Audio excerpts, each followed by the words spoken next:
So dumako naman tayo sa isda, no? Ipapakita ko sa inyo ang types of groupers na binibili nila. Yung mga nabili na nila, no? Ito yung grouper na very common dito sa Pilipinas. Marami talaga ito dito sa atin. Ang scientific name ng mga isdang to, actually tatlo lang ang alam ko dito eh. Itong kulay pula na yan, ang tinatawag yung suno, no? Red suno ang tawag dito sa amin. Or coral trout ito sa English, at ang scientific name nito, kung hindi ako nagkakamali, is Plectrophomus leopardus. Ito nga ay napakamahal. Tsaka napakaganda naman talaga ng itsura niya compare doon sa iba na ang itim-itim.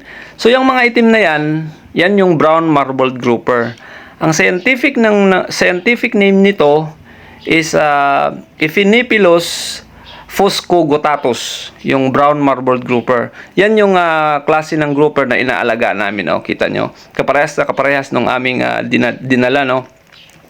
So meron pang isa ditong grouper na alam ko, very common din ito. Napakarami dito sa atin ito, yung yung green grouper kung tawagin sa English, or GG kung tawagin dito sa amin.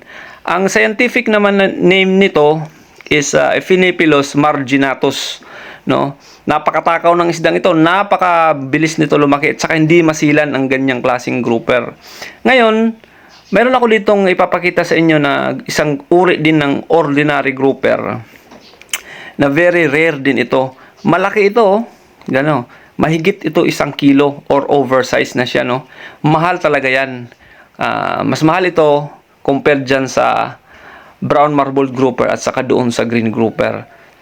Pero bibihira mo lang itong mahuli, kasi bibihira lang talaga yan na klase ng grouper. Bibihira lang din talaga yung ganyan din kalaki. Kaya bihira lang natin ito makita sa mga buying station na ganyan kalalaki. Pero meron talagang lumalaki niyan. Meron. Kagaya ng isang yan, no? Mapapansin nyo, napakaganda talaga ng itsura. At saka napakaamo ng mukha ng klase ng grouper na ito.